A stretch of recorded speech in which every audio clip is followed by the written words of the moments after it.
محمد يوسف لانه مهم جدا يقول لنا وجهه نظر الكابتن حسام البدري. نهنيه الاول على تصدر المجموعه وملاقاه سانشاين. كابتن يوسف مبروك يا كابتن يوسف. الله يخليك كابتن شوبير، مبروك والحمد لله طبعا، وبسلم على كابتن اشرف وكابتن وليد صلاح. سخنه على طول. كابتن وليد صلاح قال كان الافضل انه الاهلي يلعب بفريقه كاملا، مش مهم انه يبقى خايف من لعيب يجي له انذار ولا حاجه، لكن كنا نلعب بالفريق كامل واللعب على الفوز. دفعنا الثمن ده في مازيمبي، والنهارده الاهلي يعني الزمالك كان افضل شويه في المباراه. انا بقول له انا شايف انه مش مهم ان انت تكسب مباراه لكن تكسب بطوله احسن يا كابتن يوسف. يا كابتن الموقف طبعا النهارده مختلف خالص عن مازيمبي. انت النهارده انت في لعيبه اولا، في عاشور وفي فتحي وفي وليد سليمان طبعا واخد انذار ثاني. عبد الله فتحي وعاشور لو اتلعبوا يتوقفوا ماتشين، مش ماتشين. وائل جمعه لو لا قدر الله خد انذار يتوقف ماتشين، يعني يتوقف منك السيمي فاينال كله. فطبعا دي ليها حسابات. انا ما اقدرش العب فول تيم النهارده عشان اخد نتيجه وبعد كده اخسر قدام يجيب مني 6-7 لعيبه بالاضافه للاصابات. شفنا النهارده شريف عبد الفضيل. فدي طبعا كانت حسابات لابد ان احنا نكون في التفكير صحيح. تفكيرنا بالاضافه ان انت تاهلت. هو الغرض من المجموعات، من دوري المجموعات انت تتاهل سواء اول او ثاني. احنا قلنا واتفقنا ان اول او ثاني سانشاين او الترجي الاثنين فريق يعني قوي، وكده كده انت هتقابل واحد قوي برضه في النهائي. لو ان شاء الله ربنا كرمنا وعديت من السيمي فاينال هتلعب فرقه ثانيه في النهائي قويه. فاللي عايز يدور على البطوله ودي المعروفه مش هتفكر. لكنه بالتاكيد ان انا اوصل للنهائي بيبقى افضل انه لما العب مع فرقه. وبمقياس القوه يا كابتن محمد انه سانشاين اخف شويه او اهدى بالنسبه لنا شويه من الترجي يعني. ايوه بس احنا اتفرجنا على سانشاين يا كابتن، فريق قوي، فريق عنده شراسه هجوميه كويسه. يمكن الترجي كسبه في اخر ماتش بالعافيه جون، الولد احرزه في نفسه كره كروس والراجل غيرت اتجاهها ودخلت.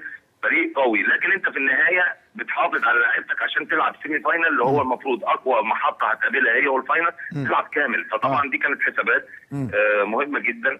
النهارده برضو يمكن وائل جمعه برضو كان يعني تكميل للسلسله دي، ان النهارده عندك شريف عبد الفضيل عنده انذار، عندك وائل جمعه عنده انذار، عندك شريف كرامي عنده انذار. يعني الحاجات كلها فحاولنا بقدر الامكان اذا شريف عبد الفضيل ووائل جمعه لعبوا ممكن الاثنين ياخدوا انذارات وممكن تخسرهم الاثنين، وعندنا محمد نجيب مصاب.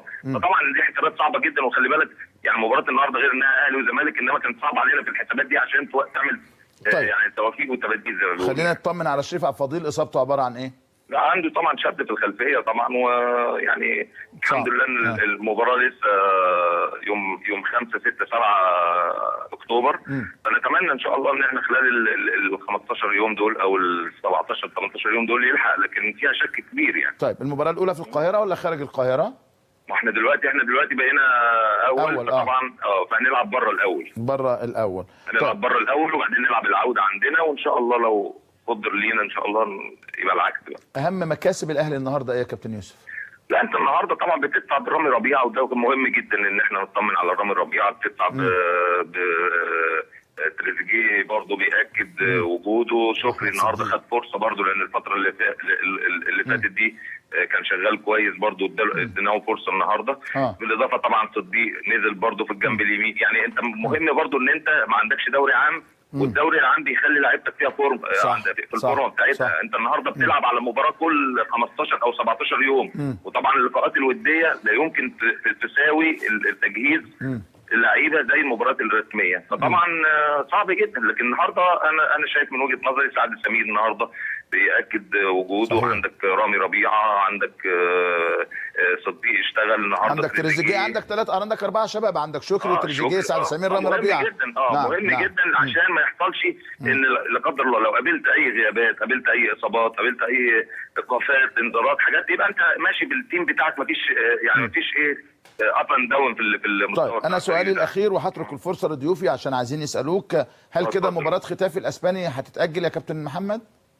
لا يا كابتن دي لسه بقى، دي في الحسابات طبعا مع لجنه الكره بالترتيب مع كابتن سيد لسه. لكن اللي شبه مؤكد طبعا هي مباراه اللي في الكويت يوم 25 دي اللي متفق عليها. اما ختافي لسه 25 9 25 الشهر ده. الكويت مع نادي الكويتي والله ما عنديش برضو التاكيد بشبه يعني بالصفه النهائيه، لكن في مباراه للنادي الاهلي في الكويت يوم 25 طلب كابتن حسام يعني بصفه اكيد طلب ان احنا نلعب اكتر من مباراه قويه وتكون يعني فيها الصفه الرسميه، تكون مباراه غير اللي احنا بنلعبها وديه في مصر، على اساس ان احنا السيمي فاينل يعني. طيب وليد صلاح عايز تسال كابتن يوسف في ايه؟ عايز مبروك جو اولا التاهل اول المجموعه. الله يبارك فيك. عايز اسالك في حته لائحيه شويه، هل اللاعبين اللي بيدخلوا دلوقتي في الدور قبل النهائي الانذارات بتتشال ولا لا؟ لا خلاص بتتشال. كله اتشال. عنده انذار واحد اتشال خلاص. تمام. بقيت كانك بادئ البطوله جديد. اللي ما عندوش انذارين، الخوف ان انت لو كان حد خد منك انذار ثاني النهارده يغيب منك اول مباراه. انا ده فاهمه طبعا. انا عايز اسالك هو بس اوضح كلمه كمان قالها الكابتن محمد يوسف، قال ان وائل جمعه كانت توقف مباراتين لانه كانت وقف قبل كده، عشان بس المشاهدين اوضح بس. وعاشور اللي توقف قبل كده يبقى الايقاف مضاعف، بيبقى مباراتين، لكن لاول انذارين بياخد مباراه واحده. يوسف بعد اذنك عندك عاشور نفس الحاله وفتحي نفس الحاله. طيب يبقى الثلاثه، اعتقد كان تفكير جيد من الكابتن حسام انه يقعد الثلاثه. يوسف عايز اسالك حاجه فنيه كمان، هل انتوا خدتوا القرار ده من اول المباراه الاخيره ان انتوا هتلعبوا بالفرقه المجدده واشتغلتوا معاهم طول الفتره دي، ولا القرار اتغير كذا مره؟ لا احنا كنا واخدينه بشبه اكيد يعني، في عناصر اكدناها زي احمد فتحي من مباراه مازيمبي اتاكدت. عاشور خد انذار برضو في مباراه مازيمبي بعد عوده، يعني عاشور كان موقوف ورجع خد انذار، فاضطرينا طبعا ان احنا نحافظ عليه. فالمجريات بتاعت الامور في المباراه هي اللي بتخليك. بالاضافه وليد سليمان خد انذار ثاني في مازيمبي توقف النهارده.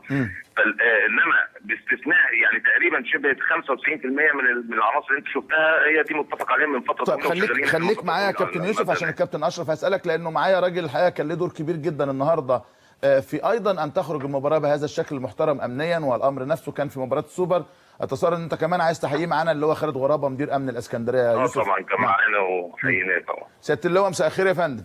مساء الخير يا كابتن احمد، ومساء الخير على ضيوف حضرتك. اهلا بحضرتك. تحياتنا من جديد، مش عايز اقول شكرنا لكن تحياتنا، انت بتأدي واجبك، لكنك بتؤدي واجبك على اكمل وجه، ومن لا يشكر الناس لا يشكر الله.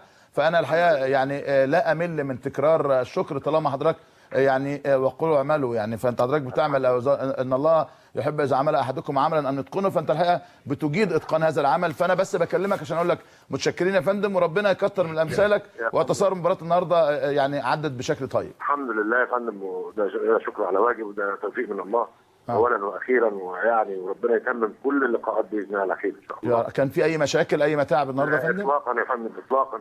ما هدتش سور، ما ضربتش حاجه في الحيطه؟ لا يا فندم الدنيا مشيت تمام، والناس اللي كانوا موجودين تمام؟ الحمد لله كله تمام والله، الحمد لله رب العالمين يا فندم. والله يا المكالمه للشكر وللتقدير يا سياده اللواء. العفو يا فندم، العفو. اشكرك شكرا جزيلا. وليد صلاح الدين وكابتن اشرف بيمسوا عليك يا فندم. اشكرك شكرا جزيلا. كابتن اشرف عايز تسال الكابتن يوسف؟ لا انا في الاول طبعا انا بقول لك يا يوسف الف مبروك النهارده على تصدركم طبعا للمجموعه، وانا بحيي، يمكن انا الكلام ده قلته مع كابتن شوبير امبارح، ان انا مع الكابتن حسام في ان هو ما يبتديش باللاعبين اللي عندهم. لا هو بالشرح اللي شرحه يوسف كمان مهم يعني. انا من وجهه نظري ان هم اشتغلوا المباراه بشكل عملي اكتر منه يعني رؤيه للمباراه مين المنافس. ودي حاجه ايجابيه جدا، لان هو بيسعى ورا بطوله، ما بيسعاش ورا مباراه معينه. لكن طبعا في نفس الوقت وانت عايز تعاكس وليد وخلاص يعني. لا والله، لا ده انا كلام قلته معاك امبارح في المداخله يعني. لا مش قصدي، لا. لكن انا طبعا سؤالك ايه للكابتن يوسف يا كابتن؟ سؤالي مهم جدا للزملكاويه. يعني انا عاوز اسال كابتن يوسف، انت سامعني يا كابتن؟ ايوه يا كابتن، معاك يا كابتن. انا عاوز اعرف بس ايه يعني احساسك النهارده ورؤيتك الفنيه لمستوى نادي الزمالك عن مباراته الاولى. هل تغير اداء نادي الزمالك، وايه الاحساس بتاعك يا رؤيتك يعني؟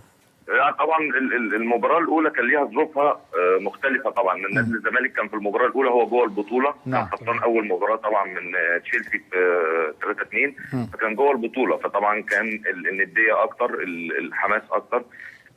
بعدين حصل دروب، والنهارده انا شايفه برضو ان لا يعني برضو نادي الزمالك راجع. انا من وجهه نظري قدم مباراه يعني نقول جيده، عنده عناصر صغار السن كتيره جايه في الطريق، وممكن انها تدي لنادي الزمالك في سنوات طويله. فانا شايف طبعا ان واحنا حساباتنا مهمه جدا يعني. احنا كنا بنشوف السيناريوهات اللي بيفكر فيها الجهاز الفني بتاع نادي الزمالك. مين من اللعيبه في الزمالك تسببوا مشاكل النهارده في غيره؟ يعني انا شايف احنا كنا عاملين حساباتنا لمحمد ابراهيم نعم. للسيسي، كان يبدا لكن بدا بجعفر وبعدين نهى بالسيسي. لكن في محمد ابراهيم، في عبد الشافي، في الجنب الشمال برضو الحته الهجوميه بتعمل بعض المشاكل. الحاجات دي كلها طبعا احنا كنا عاملين حساباتنا. في نفس الوقت انت ما بتلعبش فول تيم برضو، فاحنا كنا بنجهز اللعيبه يعني اكتر على اساس ان انت معاك النهارده 3-4 برضو بعاد عن الملعب فتره. فدي كلها طبعا عملت يعني نديه، لان الوضع يختلف لو احنا بنلعب فول تيم، الوضع يختلف. لكن نادي الزمالك انا شايف ماشي بخطوات كويسه وجاي في الطريق يعني. تمام. كابتن محمد يوسف اشكرك شكرا جزيلا. كل